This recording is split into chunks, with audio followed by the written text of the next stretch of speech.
Hola, muy buenas tardes o buenos días dependiendo de la hora que vean el video. Eh, Soy el ayudante del ramo de transferencia de calor, Javier Pérez, y el día de hoy vamos a ver la transferencia de calor por convección forzada al interior de ductos. La última ayudantía que hice fue convección forzada por exterior de ductos. El día de hoy vamos a ver el interior. Entonces veamos el problema. Problema. Dentro de un tubo de cobre de 9 metros de longitud y diámetro interior de 5,1 centímetros, fluye mercurio a una velocidad de 7 metros por segundo. La temperatura en la superficie interior del tubo está uniformemente distribuida en todo el tubo y es de 38 grados Celsius. Y la temperatura media aritmética de la masa de mercurio es de 66 grados Celsius. Suponiendo que los perfiles de velocidad y temperatura están completamente desarrollados, calcule la tasa de transferencia de calor por convección para la longitud de 9 metros considerando al mercurio A como un líquido ordinario y B como un metal líquido. Ok, como siempre partimos, tenemos que realizar un bosquejo de la situación física, ¿cierto? Entonces, esta situación física es, la verdad, bastante simple de hacer. De hecho, es la que están viendo en pantalla.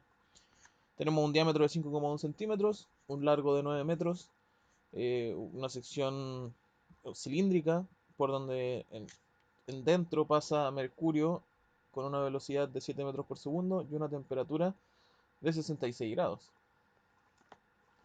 Ok, primero necesitamos, para solucionar el problema, obtener las propiedades termofísicas de relevancia a la temperatura media del fluido. En el enunciado dicen que la temperatura media del fluido es de 66 grados y en ese sentido nos salva bastante porque tenemos ya automáticamente la temperatura media del fluido. Las propiedades del aire a temperatura, o sea, las propiedades del... No, acá no debe decir aire, acá debería decir mercurio, disculpen, son la conductividad térmica 9,76 watt metro cuadrado, watt metro Kelvin, no watt metro cuadrado.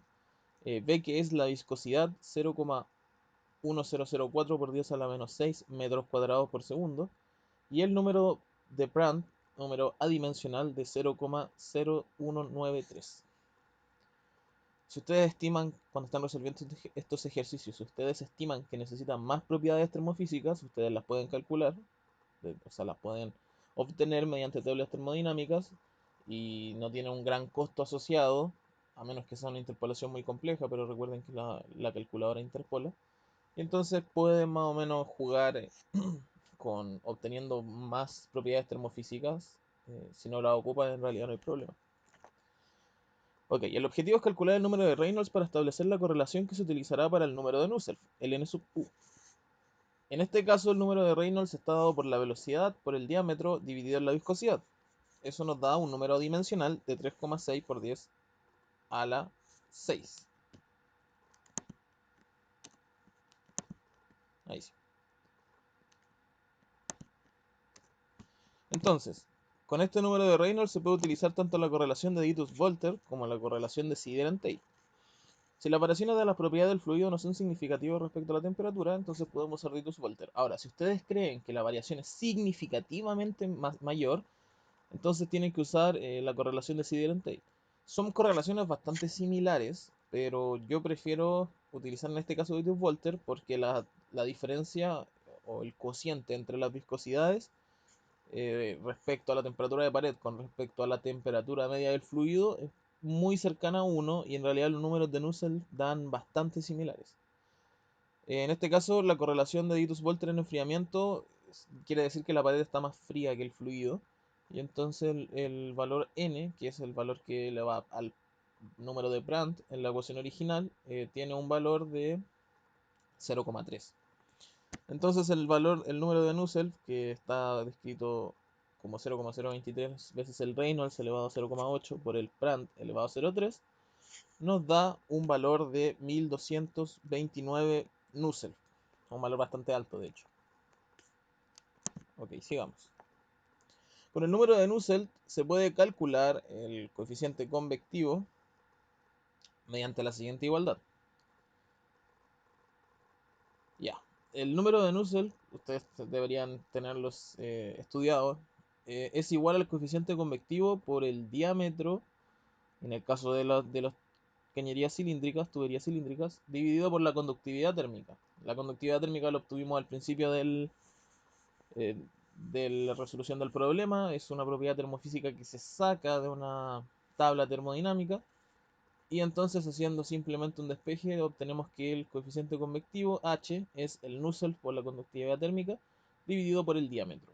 Calculando este coeficiente convectivo, para el caso de utilizar la correlación de Ditus-Volter, entonces obtenemos que el, el coeficiente convectivo de 2,35 por 10 elevado a 5, que es bastante grande. Con este valor podemos calcular el flujo de calor por convección, claro, con la ley de enfriamiento de Newton, que es la descrita ahí. El calor por convección es H, que es el coeficiente convectivo, por A, que es el área, por la diferencia entre la temperatura superficial y la temperatura de flujo libre, que puede ser al revés también, para que el flujo de calor dé positivo. Tenemos que el flujo de calor es 2,35 por 10 a la 5 watts sobre metro cuadrado Kelvin, por el área superficial, que es el área donde se está perdiendo el calor, o sea, sería el área del manto del cilindro, que es el diámetro por pi por el largo, 0,051 por pi por 9, y todo eso multiplicado por 66 menos 38. 38 menos 66 sí, también podría ser, en estricto rigor, 38 menos 66 es lo que dice la ecuación, y el flujo de calor sería negativo, no más que yo simplemente tomé la resta positiva para que el flujo de calor me diera positivo, ya que en el fondo no están pidiendo hacer una comparación respecto a los flujos de calor. Entonces no tendría tanta incidencia realmente. Solo recuerden que los flujos de calor tienen dirección, son vectores, así que tienen dirección, y en caso de que trabajen con más flujos deberían considerar siempre la dirección de ese vector. Ok, hasta ahora hemos tratado el mercurio como un fluido normal. De hecho, la correlación de Ditus-Volter es para un fluido, y la correlación de Ditus-Volter, voy a volver un poco, que es la que voy a resaltar. La correlación de Ditus-Volter en realidad es válida para números de Prandtl mayores a 0,5. Y nosotros originalmente tenemos un número de Prandtl de 0,0193. O sea, estamos bastante bajos respecto al número de Prandtl que nos pide la correlación. Entonces, tratar al mercurio como un líquido normal y con esa correlación empírica no tiene mucho sentido. La correlación de Sider y Tate tampoco tiene sentido, porque los números de Prandtl tienen que ser cercanos también a 0,5. Entonces, ¿cómo lo hacemos con un metal líquido que por lo general tiene un número de Prandtl bastante bajo? Entonces, en dicho caso, tenemos que utilizar una correlación específica que tienen los metales líquidos, y en el caso particular de este problema hay una correlación que es la de Sevan y Chimasaki, que es una correlación para un ducto con temperatura superficial constante. Esa correlación, sacada del libro, dice que el número de Nusselt es de 5 más 0,025 veces el Reynolds por el Prandtl elevado a 0,8. O sea, que con esta nueva correlación obtenemos un Nusselt de 191, bastante más bajo, bastante más bajo que los 1200 y tanto que habíamos obtenido con la correlación de Ditus-Volter. Si volvemos a realizar todo el proceso, calculamos los coeficientes convectivos, calculamos los flujos de calor, primero vamos a obtener que el coeficiente convectivo H es 3,65 por 10 a la 4, un 0 por así decirlo menos, o sea, harto más chico realmente este coeficiente convectivo. Y si lo llevamos netamente al cálculo del flujo de calor, con los datos podemos calcular, simplemente tenemos que reemplazar el coeficiente y nos da un calor de 1,47 por 10 a la 6. Antes, voy a volver, nos había dado un calor de 9,5. Ahora nos dio un calor de 1,47. La correlación de metal líquido no te pide en específico tener un Prandtl eh, para que sea válida, sino que pide un Reynolds por un Prandtl. Y en este caso el Reynolds por un Prandtl sí cumple lo que nos pide la correlación, y además nos pide que el largo dividido en el diámetro sea mayor a un número, creo que es 50, lo pueden buscar en el libro.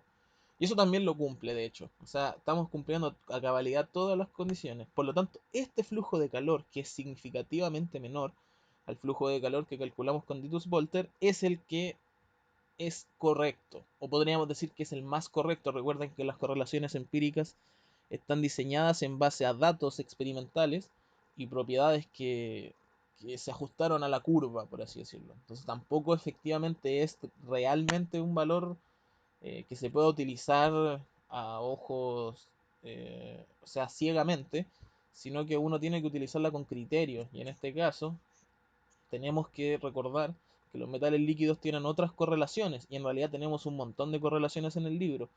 Por lo tanto, tengan cuidado porque si utilizaron la correlación de Ditus-Volter porque pensaron que no importa que esté fuera de los parámetros, no importa que esté fuera de los rangos, van a obtener casi 7 veces el calor real. O sea, van a estar sobreestimando 7 veces el flujo de calor, lo cual para un trabajo en la industria no tiene ningún sentido. Sería todo. Hasta luego.